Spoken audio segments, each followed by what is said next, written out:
What we're about to talk about is so serious, deadly serious, life-changingly serious. This is a big deal.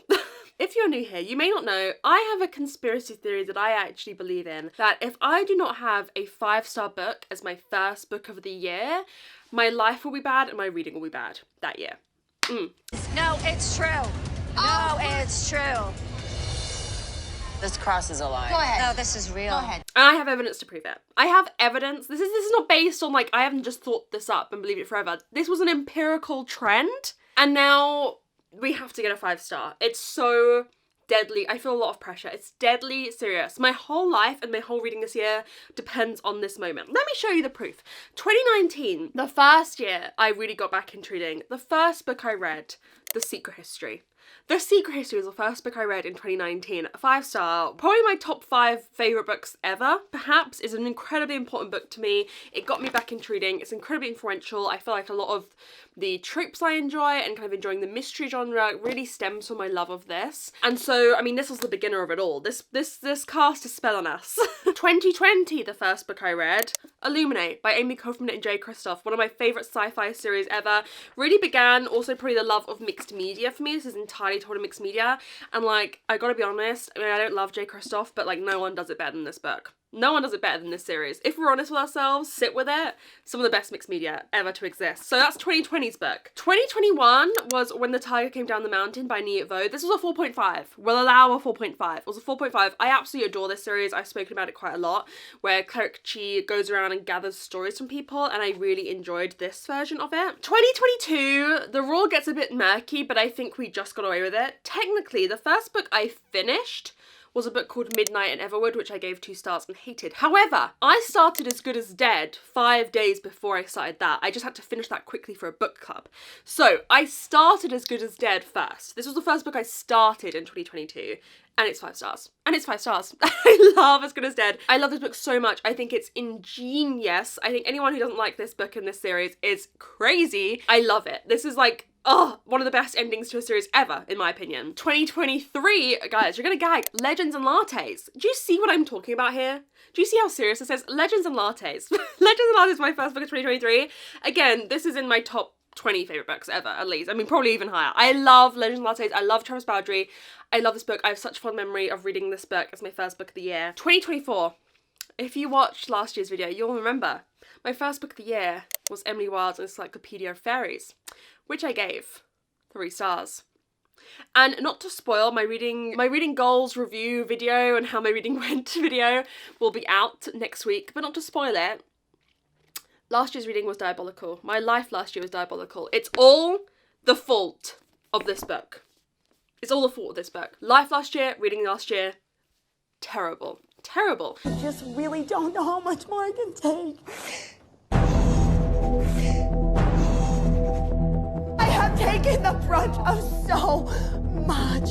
So if I don't get a 5-star this year as my first book year, I have to quit booktube and like move to a remote forest, lodge in a forest somewhere and just remove myself from society because it's that serious. So this year we're doing Try Chapter again. I've picked 5 books that we're going to read the first chapter of, and then we're going to read the book in this reading vlog.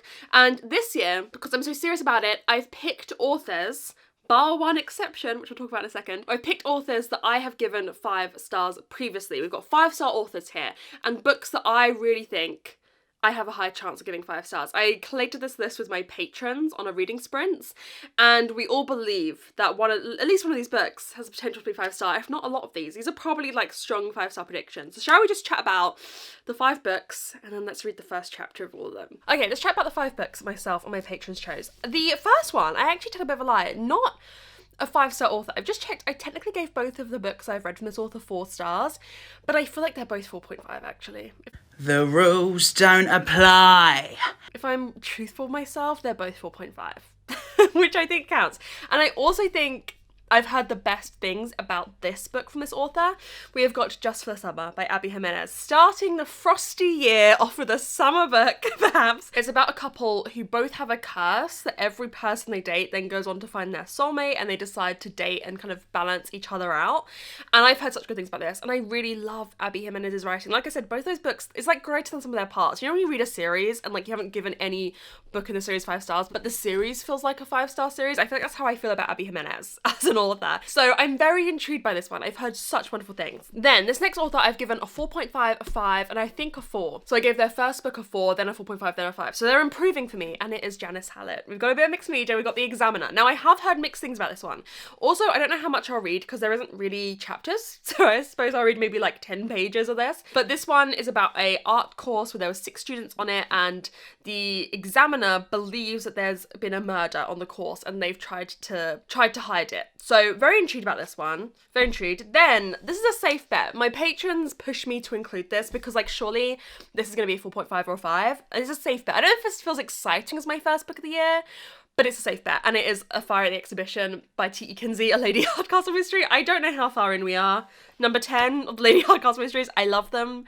I love Lady Hardcastle and Flow. It's probably one of my top comfort series. Like, this is not going to blow you out the park in terms of originality, in terms of like the series pushing the boundaries. Like, it's the same thing every time. It's Lady Hardcastle and Flow solving a mystery, and there is a fire at the exhibition and then a murder at the bike race, or a death at the bike race, and the Farley Strouds are in debt and about to lose their house. So I love this series, and it is a safe bet. I don't know if I'm going to end up picking this, but I will read the first chapter. I think I'll have to listen to the first chapter as well, because that's how I typically read the book, and we'll go from there. But I mean, that's a safe bet. Then, not a safe bet, one I'm a little bit nervous about, I don't know if I'll end up picking this, but we're throwing it in the ring, is Mistborn, The Final Empire by Brandon Sanderson. I gave Brandon Sanderson a 5-star with Trust the Emerald Sea, which is very different than this, which is why I'm a bit nervous, because it's like a very different kind of area of what he does that I have given a 5-star. I don't know the plot of this. I don't know. I just know it's the start of his big fantasy series. Epic fantasy, 1,000 Years the Ash Fell. I don't want to know anything, but we're going to read the first chapter. And then the last book that's a possibility is a wild card, because this is a debut. I have not given this author a 5-star. It's impossible. However, I just have a feeling in me, and part of me is already leaning towards this book, but we're going to see. The first chapter is going to help us to see whether I can vibe with the writing or not. But our wild card is Disney High. The untold story of the rise and fall of the Disney Channel's tween empire. Absolutely. Absolutely. This book is a little bit of an in thing with my Patreon. A lot of them have read it, a lot of them have loved it, given it 5 stars, and I just think I'm going to love it. You know, Reach for the Stars by Michael Craig, which was about British pop with the Spice Girls and Girls Aloud, was a 5-star. It was my top non-fiction of last year, and I feel like this is along a similar vein, like pop culture, non-fiction history, and the Disney Channel was my shit. I loved Hannah Montana, Sweet Life of Zack and Cody, That's So Raven, Where's the Waverly Place, High School Musical. There's like multiple High School Musical chapters. I'll need to take a moment. I am so excited to read this book. Also, I feel like reading a non-fiction as my first book of the year could be a good vibe. So this is the wild card. So let's go sit downstairs and read the first chapter of all of these, and I'll let you know what I think once I've read. I'll break it up. I'll read maybe 2 of them and then read 3 of them and let you know my thoughts, and then we'll decide what is our first book of the year, and then we will read it together. Oh my god, I feel so nervous. But actually, I just feel like this stack can't let me down. I actually have like utter faith in this stack that we have got a 5-star here. Whether I pick it is another story, but we have got a 5-star here. So let's dive into it, shall we, and go read the first chapters of a few of them.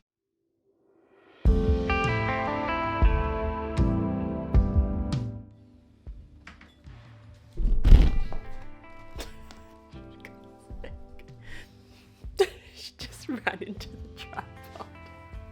A world of trials, with a sky that's dark, in the land of idols,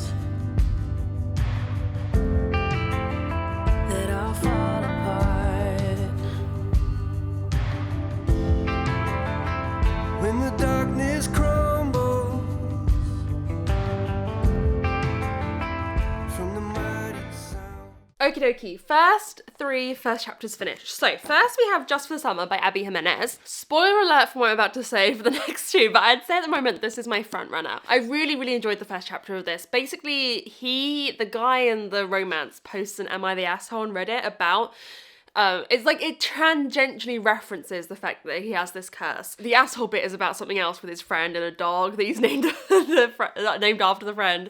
But she sees the post, or her friend sees the post on Reddit, and they start messaging. So you just have like a little moment of them messaging. I think the opening of it being a Reddit post is very fun, and the texting. I just thought this was a very strong opening chapter. So I really enjoyed that one. The Examiner by Janice Hallett, I'm very pulled in by, but I think it's very easy to be pulled in by just short, quick, mixed media. The problem is there's no chapters in there, so like I could have just read like the first text exchange. Like there's no chapters. So I read, I'd say, like the first 15 pages, and a lot of that was kind of setting up what the different mixed media is. So the kind of emails that we have, or this thing called Doodle, which is what they chat on. And then the first exchanges we had were very interesting with these characters and meeting these characters, but I don't know, am I drawn in by the story yet? You know, it's easy to be drawn in by this. So I enjoyed it, but I think Just for the Summer is edging it out so far. And then A Fire Exhibition, I love. I listened to it a bit, I love. I love it so much.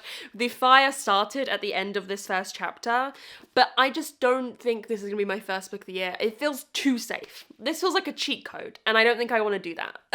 Well, that doesn't make sense. I just feel like I want something. This is more when I need a palette cleanser, and I haven't read for weeks, right? At the moment, I haven't read for 2 weeks because I kind of take a break at the end of the year from reading. And so I think I want something that pushes the boat out a bit more as my first book. And this will be a 5-star I come to when I'm like fed up of everything and need something that just feels safe to me. So anyways, let's read the first chapter of The Final Empire and Disney High, and I'll get back to you on what I think about these.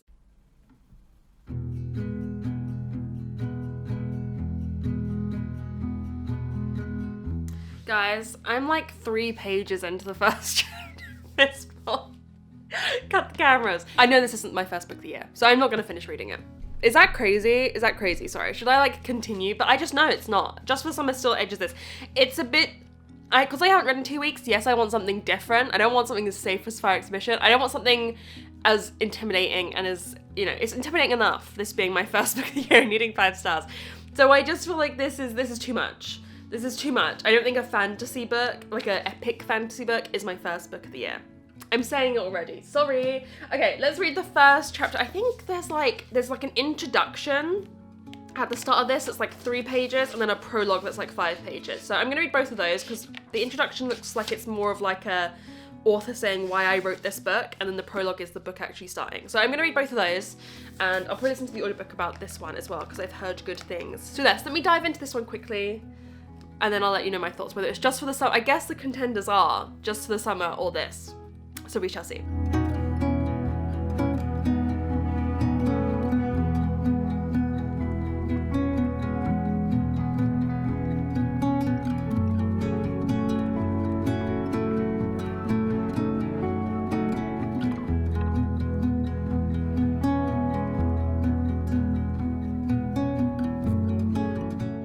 Okay, I'm so sorry. Okay, I'm so sorry. This is it. This is my first book of the year. Disney High. You're a winner, baby. I'm so sorry. I mean, this is crazy considering I was like, the first book of the year has to be from a 5-star author, and then the rest of them are all 5-star authors, and then this one, this one is the debut. But this is making me feel things. This is making me feel things. Firstly, the audiobook opens up with a Disney Channel theme tune. Whew. Whew. Then Ashley Spencer narrates the introduction, and then the rest of the audiobook is narrated by Lelaine, Miranda from Lizzie McGuire. And just the introduction is more just her, Ashley Spencer, talking about her life and her interaction with Disney Channel. And then the prologue is really about the Mickey Mouse Club with Britney Spears and Justin Timberlake. It's very short. And kind of the mistakes that they made with not holding onto those stars for longer with this Disney Channel that was like a paid-for channel at that time. It wasn't super popular. And I think we're going to see what the Disney Channel learns now from that initial thing. I think it was a very good first chapter.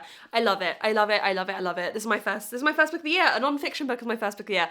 This is going to be 5 stars. I do not see a world in which this is not 5 stars. I think this is gonna be so interesting. I'm so ready to learn about the behind the scenes of literally what raised me. This was my life growing up. I'm so excited. So I'm gonna go start it. So I'll probably see you later today. I'll check in every 100 pages or so. But I am obsessed. I'm already obsessed. It's gonna be 5 stars. I have complete and utter faith. So let's go start reading it. I cannot wait. I'm so excited to read. Hello friends. I come with bad news that my fairy lights broke. I haven't told you about this. They started like flickering and like you had to angle the plug a certain way for it to work. And then one night there was a smell of smoke emanating from the plug. So I quickly unplugged them and binned them. So that does mean we have like no light in the room. And so the ugly fuck off big light is on. Very upsetting. I feel like sometimes in a nightmare because I never thought this would happen. But anyways, I've come to chat to you about Disney High because I'm a little bit under 100 pages in because the book is only about actually 270 pages. So I am 84 pages in. I'm obsessed. This book is going to be 5 stars without a shadow of a doubt. This book is going to be 5 stars. I'm loving, guys. It's so good. Did I tell you the audiobook is voiced by Miranda from Lizzie McGuire? And I've just read all the Lizzie McGuire chapters and it's so interesting hearing her read them. Like, them talking about when the feud between her and Hilary Duff. And she's the one saying that shit. And I was like, drama. Anyways, this is incredible. I'm going to tell you at the start of each clip what chapters I've just read. So, you have the introduction and prologue, which is what I read that made me choose to read this. And then I have just read, there's 2 chapters that start called Changing of the Guard and the Experimental Era, which are kind of like introduction chapters when they're talking through early stuff that Disney Channel did, but not talking about individual shows, which the kind of rest of the chapters are. And then we've had Even Stevens, Talent and Turmoil, Lizzie McGuire, the TV Girl Next Door, and Hilary Duff, Pop Star and Movie Star. Here's the thing, this stuff that I've read is kind of like before my time. So I'd say like I didn't really watch Even Stevens. I watched Lizzie McGuire and That's a Raven, obviously. But I'd say like I watched the tail end of them, whereas the rest of the shows we're going to be talking about, I saw begin and middle and end, right? I saw the whole lifespan of the rest of the stuff on here. And so I'm still loving it, but I think I'm going to love it even more. The fact that there's 2 High School Musical chapters in here and I'm going to get to read them. Oh, you guys don't understand how much I love High School Musical. I love High School Musical. Like I said, Scream by Zac Efron, must watch it. Simply must. I watch High School Musical fairly often. I fucking love that shit. But it is so interesting. Ashley Spencer has crafted the storylines so well. She's conducted hundreds and hundreds of interviews and she is piecing them together and piecing the information together so well. I sat down with the president of Disney Channel and I said, I want to make history. And that's what this is. And I think we'll probably get even more of this. My initial thought, we'll dive into this probably more in the video, is that she's like balancing like the negative side of being a teen star or being involved in, you know, we hear a lot about this, should we have child actors, you know, with Jeanette McCurdy's book, like the damaging stuff that being a child actor can cause, but also the people who worked on these shows that were just trying to like have a good working environment for the kids on it, but also trying to create good TV for children to watch, right? And I feel like she's balancing that really well. It's not like salacious. It's not like, here's the gossip on this part, here's the gossip on this part. There is like the insider gossip that you want, but it's done with like a maturity and like a nuance to it that I really appreciate. I am obsessed. This is going to be 5 star. Guys, I could even make this assertion now, 84 pages in, this will be my top 10 books at the end of the year. Yep. Yeah. Yup. I can make that assertion now. This is everything to me. I was a Disney Channel gal. I grew up on this shit. And I mean, I'm not even on the shit I really grew up on yet. If Lizzie McGuire was your girl, you're gonna find those chapters I just read so interesting. I think it's written so well. I think Lane is doing an incredible job with the audiobook. And, you know, I didn't realise actually a lot of the start, particularly those first 2 chapters that I mentioned, like talk about the whole Disney conglomerate, the whole Disney like business and all these different parts that are very, very siloed and isolated from one another. It talks about Disney parks quite a bit. And listen, the other part of YouTube that I watch, you guys, is Disney and Universal park content, Defunctland, Jenny Nicholson. That is my bread and motherfucking butter, let me tell you. And so it's just interesting. It's talking about Michael Eisner. God, Bob Iger. Do I know some shit about Michael Eisner and Bob Iger? So it's just interesting seeing them pop up in this. I mean, it's the whole Disney universe. I guess I should have expected it. But it's just interesting seeing how those things play out with one another. I'm obsessed. I do not want to put this book down.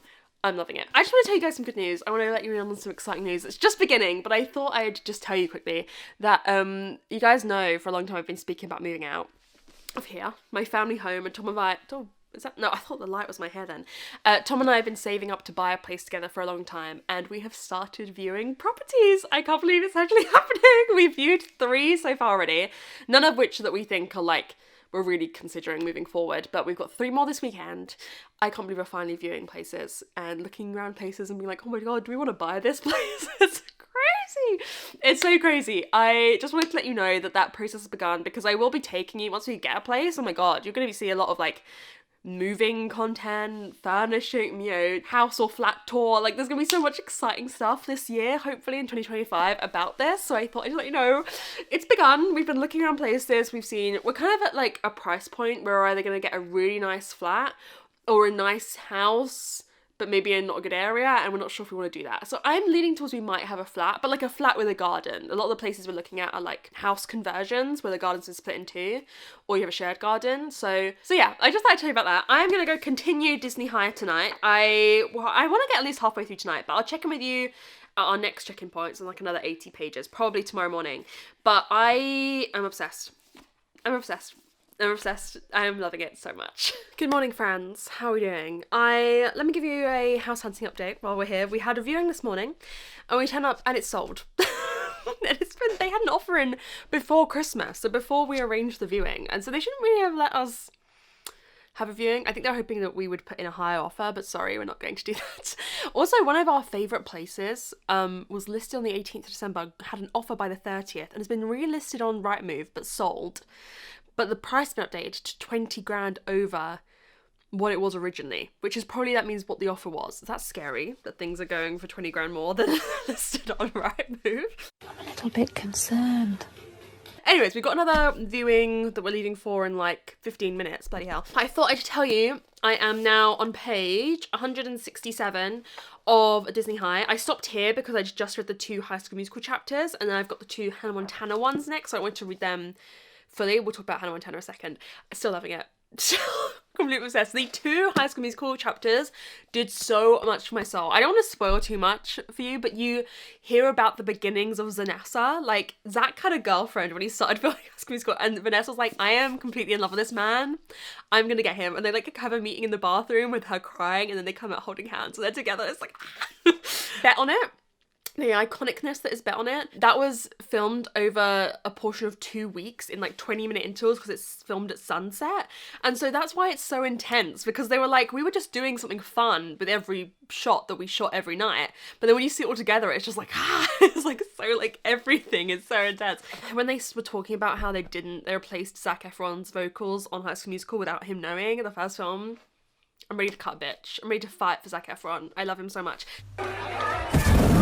It's just so interesting. She's doing a great job of like, I remember I read some reviews of Reach for the Stars where people were like, I didn't like it because I just want to enjoy my nostalgic bands and not hear about all the bad stuff that happened behind the scenes. And I think that's important. But I'd say this is actually a more positive viewpoint on everything than you would expect. Like, it's not, you know, there's a lot of discussion around child stars, whether we should have child stars, and it does touch on that a lot, but I'd say a lot of the people who have, I think, accepted being interviewed for this are people who had a positive experience, right? But I think there's a very valuable discussion with, you know, stuff written from Jeanette McCurdy, the stuff that we've heard about child actors, you know, what happened with Dan Schneider over on Nickelodeon. Like, there's an important discussion over whether we should have child actors, right? And like the difficulty that a lot of child stars have experienced since, that's like a tale as old as time, right? So many child stars kind of like struggling when they get into adulthood. But also, I think, and what this book is reminding me, like, it is important we have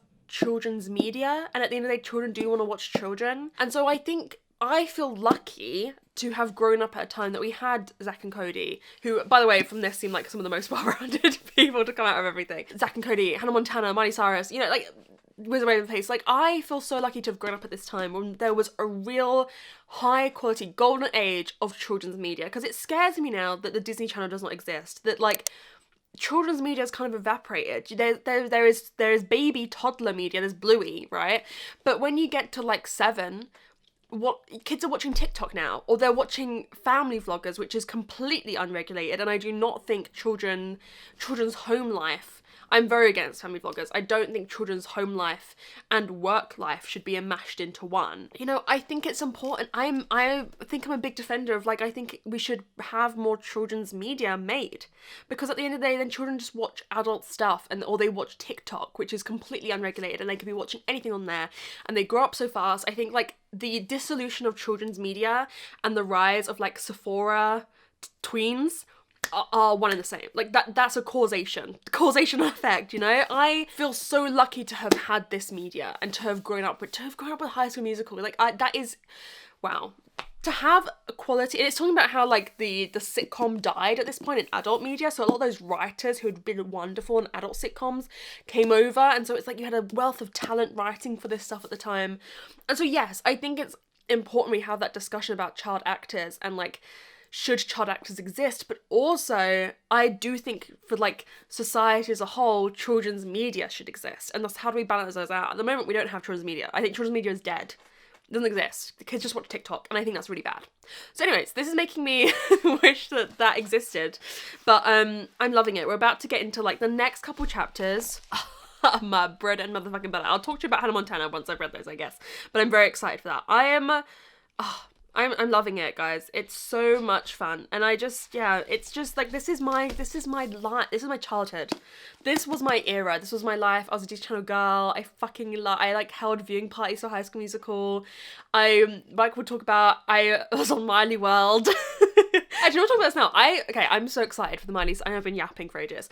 I'm so excited for the Miley Cyrus chapters and Hannah Montana chapters we're about to get, because I do know quite a lot of the behind the scenes stuff from her perspective, from the literature, amazing piece of literature that is Miles to Go by Miley Cyrus. It is brilliant American literature, and I don't care what anybody. It is. It should be taught in schools. The autobiography in which she refers to Nick Jonas as Prince Charming the entire time. That's so serious to me. You guys don't understand. I was a member of Miley World, which was her, like, online fan club. We're gonna have Jonas Brothers in this. Jonas Brothers. I'm back into Jonas Brothers big time. I loved them growing up. I saw them multiple times in concert. I loved the Jonas Brothers. Jonas Brothers was the first album I ever bought in HMV. I fucking love Jonas Brothers. Guys, I really like Jonas Brothers' new songs. I saw them on a whim. Did I talk about this? I went to see them at the O2 when they toured the album tour, which was like, they do each of their eras. It's like their eras tour, right? So that's like, oh, my bread and butter. My bread and butter. And them singing Lines, Vines, and Trying Time songs. I'm so into it. Basically, Jonas Brothers tea. I didn't like their comeback album, Happiness Begins. I thought, a snooze fest. But the album, which was their newest release, Summer Baby, Vacation Eyes, Celebrate, banger upon banger. So anyways, this is like this last chapter. I'm so deep into it. Miley Cyrus, Demi Lovato, and Jonas Brothers. This is my shit. So I'm so excited. So I'll see when I finished it. But this is beyond. I love it. This is so interesting. Okay, moment of truth. It's 5 stars. I don't think that was much of a doubt considering my last check-in clips, but it's absolutely 5 stars. I adored it. I loved it. By the way, this is my merch. I did Patreon exclusive merch in December at the end of last year, and this is one of them that says less yapping, more reading. We also have a less reading, more yapping design, but yeah, this is my merch, but it was Patreon only, so sorry about that. Anyways, let's talk about this. I adored this. I will say, this last section was my era to a T. I haven't told you the last chapters. Let me tell you all these chapters quickly, just because I feel like I said I would and then I haven't done so. So the chapters I read in the last check-in clip were That's So Raven Simone, The Sweet and Not So Sweet Life, High School Musical, The Little Movie That Could, and even more High School Musical stardom and sequels. And then the chapters I read in this last section were The Rise of Hannah Montana, Miley Cyrus, Rockstar and Role Model, Selena Gomez and The Wizard of Waverly Place, Jonas Brothers, Purity Rings and Pre-Made Stars, and Demi Lovato, Camp Rock and A Painful Reality. And I will say, like, I was deep in the Miley Cyrus, Jonas Brothers, Demi Lovato of it all. So that did mean I think I knew a lot of this. I'm quite knowledgeable about Miley, Jonas, Demi, right? Like, it was like trying to give us the tea about Demi Lovato walking on a plane and punching the backup dancer. I remember thinking I'm about to beat this bitch up. I remember thinking, I'm about to beat this bitch up. I know that. I know that story. I know all about that story. I know Kevin Jonas Sr. was the one who kicked her off the tour. So I don't feel like I learnt as much in this last section, but I still loved it. And like I said, I adore the way this was written. I hope Ashley Spencer does more pop culture non-fiction in the future, because I will eat it up every single time. This was without a shadow of a doubt. It's given us great reading year luck. It's given us great life year luck. This being our first book. I believe this could be in our top 10 favourite books of the year. I just had so much fun. I want to reread it. I could have read 10,000 pages of this. Like, I think it was written so well. And this last section we're talking about Demi Lovato really brought home the really far end, you know, negative effects that being a child star can have. So like I was saying in that last clip, it's a balancing act, right? Having child stars, having the protection in place for them, like their parents not being their manager, or the way they are exposed to certain things. But I would argue, I do think having children's media is important. I don't think children should be watching TikTok from age 6. Like, I was watching High School Musical from age 6, that's fine. But I don't think there should be this kind of like, I think a lot of children do just watch TikTok or like YouTube, but YouTube Kids, dear God, there's some dark shit on YouTube Kids. I don't like it. My children will be watching Disney Plus. They'll be watching Hannah Montana. It's gonna be good, and we're all gonna have fun. So yeah, I just found this absolutely fascinating. I loved every second of reading it. I could read 300 more pages, 10,000 more pages. I will probably pick up whatever Ashley Spencer puts out. Well, it depends. Like, similar to Michael Cragg, who wrote Reach for the Stars, I'll pick up anything they put out that's in this vein that I'm interested in. Like, his next book is about Kylie Minogue. I don't think I have any interest in no shade Kylie Minogue. I've just never been a Kylie Minogue fan. So whatever he writes in the future that I'm interested, I'll pick up, and same with Ashley Spencer. I thought this was written so well, researched so well. Just seeing like the petty squabbles of like Disney execs and like the directors and the producers and all of that stuff, I loved. I loved it so much. So yes, we got a 5-star as our first book of the year! Success! Aren't we so happy? Thank God. Otherwise I'd be quitting booktube. No, I kind of just had 5-star vibes from this one, and I probably could have picked it without reading the first chapters. This probably is what I would have picked anyway. But anyways, thank you guys so much for watching this video. I do have a bit of a life home hunting update that I want to give you, but I'm going to give you in our next vlog because I don't want to jinx anything. We're at that point where there is news to be given, but I don't want to jinx anything. So I think stuff might happen today, and I'm just going to wait and see what happens today. But yes, news will be coming in next week's vlog. Well, this weekend's vlog, actually. Hopefully I get a vlog back up this weekend. But anyways, thank you guys so much for watching. Let me know what your first book of the year was, and let me know, was it 5 stars? Have you got good luck? No, you don't need to buy into my delusion and conspiracy theory, but did you enjoy your first book of the year? And I'll see you very soon in another video. Bye!